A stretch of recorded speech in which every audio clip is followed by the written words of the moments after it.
రెండు కేసులు. ఒకటేమో జూబ్లీహిల్స్ సిఐ ముత్తు యాదవ్పై వేటు, విధుల్లో చేరిన 3 వారాలకే సస్పెన్షన్. మంత్రి కొండా సురేఖ మాజీ ఓఎస్డీ కేసులో ఆరోపణలు, కేసును సవాలు చేస్తూ హైకోర్టును ఆశ్రయించిన సుమంత్. రియల్ ఎస్టేట్ వ్యాపారిపై హత్యాయత్నం కేసులో ప్రధాన నిందితుడిగా ఉన్న మంత్రి కొండా సురేఖ మాజీ ఓఎస్డీ సుమంత్పై చర్యలు తీసుకోవడంలో నిర్లక్ష్యంగా వ్యవహరించారనే ఆరోపణలతో జూబ్లీహిల్స్ ఇన్స్పెక్టర్ ముత్తు యాదవ్పై మంగళవారం సస్పెన్షన్ వేటు వేశారు. విధుల్లో చేరిన కేవలం 3 వారాలకే ఆయన సస్పెన్షన్ గురి కావడం నగర పోలీసు వర్గాల్లో తీవ్ర చర్చనీయమైంది. సిగ్గుండాలి కదా రేవంత్ రెడ్డి ప్రభుత్వానికి, సిగ్గుండాలి కదా. ఆయన ఆ పదవిలో పోస్టింగ్ ఇచ్చి 3 వారాలు అవుతుంది, 3 వారాలు. ఒక బీసీ బిడ్డ. ఇప్పుడు మళ్ళా బీసీ సంఘాలను మళ్ళీ అడుగుతున్నా, అరే మీకేమైనా దిమాగ్ ఉన్నదా రా భయ్? బీసీ సంఘాలు పెట్టి అడక తింటారా? మన బిడ్డలకు ఉద్యోగాలు పోతూ ఉంటే, సస్పెండ్ అవుతూ ఉంటే, మన బిడ్డలకు మంత్రి పదవులు పోతూ ఉంటే మీరు అధికారంలో ఉన్నవానికి జోగడానికా మీరు సంఘాలు పెట్టుకున్నది? ఈయన 3 వారాలు అవుతుంది. అది నేను అడుగుతున్నా భయ్, నేను అడుగుతున్నా. ఇదే తెలంగాణ రాష్ట్రంలో కేంద్ర సహాయ మంత్రిగా ఉన్న ఆయన కొడుకు పోక్సో కేసులు అయితే 9 రోజులకు అరెస్ట్ చేసిరు. ఇప్పుడు కేసు అయి 3 రోజులు అవుతుంది. 3-4 రోజులలో పట్టుకోకపోతే ఈయనను సస్పెండ్ చేసినటువంటి మీరు ఆనాడు కేంద్ర మంత్రి కొడుకును అరెస్ట్ చేయకపోతే 9 రోజులు అయింది ఎందుకు అని చెప్పేసి ఒక్కరిని సస్పెండ్ చేయలే? ఎందుకు చేయలే చెప్పండి బయటికి. కేంద్ర సహాయ మంత్రి కొడుకును అరెస్ట్ చేయకుండా 9 రోజులు ఉన్నారు కదా మీరు. ఆనాడు ఒక్కరిని అరెస్ట్ చేయలే కదా, ఆ ఒక్కరిని సస్పెండ్ చేయలే కదా. మరి ఈరోజు కొండా సురేఖ విషయంలో ఎందుకు సస్పెండ్ చేసిరు?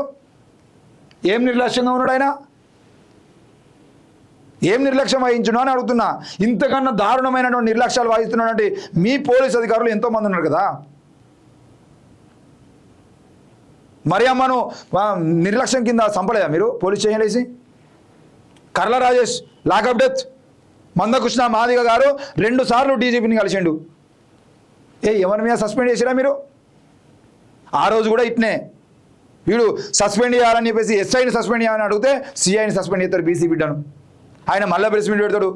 నేను అడిగింది ఈయనను, మీరు చేసింది ఈయనను, తప్పి జరిగింది ఒక బీసీ బిడ్డను బలి చేయడం నేను ఖండిస్తున్నాను చెప్పేసి మళ్ళీ మందకృష్ణ మాదిగ గారు మళ్ళీ ప్రెస్ మీట్ పెడతారు.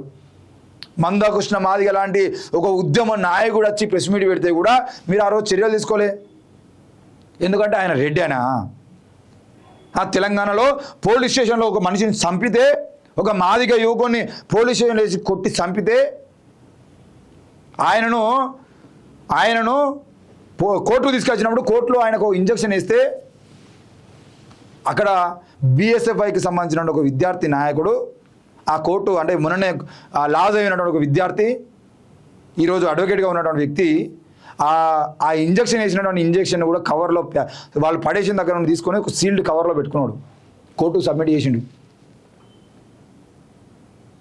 మీ పోలీసు వాళ్ళు ఏమో ఆ ఇంజక్షన్లు వేసి కోర్టు ప్రిమిసిస్లో లోపలికి వచ్చిన తర్వాత ఇంజక్షన్లు వేసి ఆ ఇంజక్షన్స్ బుడ్డిలో నాడ పడేసి ఆయన నిలబడటానికి కూడా ఇబ్బంది అవుతుందని చెప్పేసి ఆయనకు ఎనర్జీ కోసం ఇంజక్షన్ వేసి కోర్టు సబ్మిట్ చేసారు. మీరు చచ్చిపోయింది 2 రోజులకు.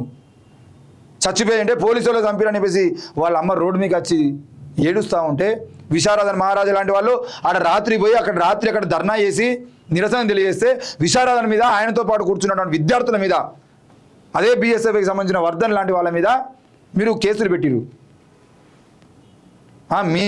మీరు చంపితేనేమో న్యాయం. మా వాళ్ళు పోస్టింగ్ తీసుకొని 3 వారాలు కాకముందే ఆ పోలీస్ స్టేషన్లో కనీసం ఆయన ఇంకా ఆడ సెట్ కాకముందే ఒక మంత్రి ఓఎస్డీ అంటే ఏం వాళ్ళతో చిన్న పిఏ లాగా రోడ్ల మీద తిరిగేటోడు ఏం కాదు కదా. ఓఎస్డీ అంటే ఆయన ఒక అధికారి. ఆయన మీద చర్యలు తీసుకున్నప్పుడు ఏ రకమైన చర్యలు తీసుకోవాలి ఎట్లా అని చెప్పేసి మీరు కేసు పెట్టినాక 3-4 రోజులకు ఆయనను పట్టుకోలేకపోతే మీ మంత్రులు, మీ ఎమ్మెల్యేలు అందరూ మంచిగా ఉంటారు, కానీ ఒక బీసీ బిడ్డను సస్పెండ్ చేస్తారా? యాదవ సంఘాలు ఏడవైనా నేను అడుగుతున్నా. ఓకే, బీసీ సంఘాల కంటే సిగ్గులేదు. యాదవ సంఘాలు ఏడవైనాయి. ఈరోజు ఒక యాదవ బిడ్డను 3 రోజులకే కేసు అయింది, ఓఎస్డీ మీద కేసు అయింది. వాడు కూడా ఎప్పుడు పెట్టిన వాడు కేసు? రియల్ ఎస్టేట్ వ్యాపారిని ఎప్పుడో బెదిరించినాట. కొండా సుస్మితా పటేల్ కామెంట్లు చేసినాక వాడిని గుర్తొచ్చిందట. వాడిని కొడతా అన్నారు, చంపుతా అన్నారు అన్నటువంటి బెదిరించిన విషయం 15-20 రోజులు గుర్తొచ్చిందట. వాని మీద కూడా చర్యలు తీసుకోవాలి. అరే మరి 15 రోజుల క్రితం బెదిరించేదంటే ఇన్ని రోజుల పాటు నువ్వు ఎందుకు కేసు పెట్టలేదురా అని చెప్పేసి వాడిని అడిగిరా. అంటే కొండా సుస్మితా పటేల్ మాట్లాడిన తర్వాత కొండా సురేఖ మీద బర్తరఫ్ ఇవ్వాలని కొండా సురేఖ ఇష్యూ జరుగుతుంది కాబట్టి ఇప్పుడు కేసు పెట్టండి, ఓఎస్డీని కూడా పక్క తప్పించండి. ఓఎస్డీ ఉండేది ఉంటే ఈ రేవంత్ రెడ్డి విషయాలని ఆ కొండా సుస్మితా పటేల్కు ఓఎస్డీ చెప్తానేమో అనేటువంటి అనుమానంతోనే మా అధికారిగా ఉన్నటువంటి ఓఎస్డీని పక్క తప్పించి కొండా సురేఖను ఆ మొత్తానికి ఏకాకిని చేసి ఆమె జీవితంతో మనం ఎట్లయినా ఆడుకోవచ్చు, మనకు సారీ ఇప్పించుకోవచ్చు, అవసరమైతే క్షమాపణ ఇప్పించుకోవచ్చు, లేదంటే మంత్రి పదవి తీసేద్దాం, అవసరమైతే ఎమ్మెల్యే కూడా రాజీనామా ఇప్పిద్దాం, పూతగోని ఏడికన్నా అని చెప్పేసి ఆమెను బలి చేయడం కోసం మీరు ఓఎస్డీ మీద 15 రోజుల తర్వాత 20 రోజుల తర్వాత కేసు పెడతారు. ఆయన దొరుకుతలేని చెప్పేసి సిఐని సస్పెండ్, అది కూడా బీసీ. అదే ఈ ముత్తు యాదవ్ ప్లేస్లో ఏ రెడ్డి గాడ ఉండేది ఉంటే మీరు సస్పెండ్ చేస్తారా? చెప్పండి, మాట్లాడండి. మరి 3-4 రోజులకే సస్పెండ్ కూడా అయిండు ఈయన. బండి సంజయ్ కొడుకు విషయంలో ఎందుకు సస్పెండ్ కాలేదా ఒక్కడు కూడా? సిట్ ఎత్తారా సిగ్గు లేకుండా? సిట్టు ఏం మనుషులు ఎడబోతుర్రు మీరు. ఆఖరికి అధికారులను కూడా వాళ్ళ పని చేసుకునిరా. బహిరంగంగా చెప్పండి మరి బయటకు వచ్చి. ఈరోజు రేవంత్ రెడ్డి ప్రభుత్వాన్ని నేను అడుగుతున్నా, డీజీపీ సివి ఆనంద్ గారిని నేను అడుగుతున్నా, అయ్యా పోలీసులకు పూర్తి పవర్స్ మీరు ఇచ్చిరా? ఎవరి విషయంలో అయినా లోపల వేయండి అని చెప్పేసి మీరు చెప్పిరా ఎప్పుడన్నా? చెప్తే చెప్పండి బహిరంగంగా. అవి ఏముండవు, కథలు పడమంటే కథలు పడతారు. చర్యలు తీసుకోవడానికి చేత కాదు. మీ ఎమ్మెల్యేల మీద కేసులు జరిగితే, మీ ఎంపీ కొడుకుల మీద కేసులు జరిగితే, లేదంటే మీ రాజకీయ నాయకుల పార్టీలకు సంబంధించిన వాళ్ళ మీద కేసులు జరిగితే చర్యలు తీసుకోవడానికి బహిరంగంగా ఎందుకు చెప్పలేకపోతారు మీరు? కొండా స్థానం ఎవరికి? పలువురు పేరు పరిశీలిస్తున్న అధిష్టానం అంట.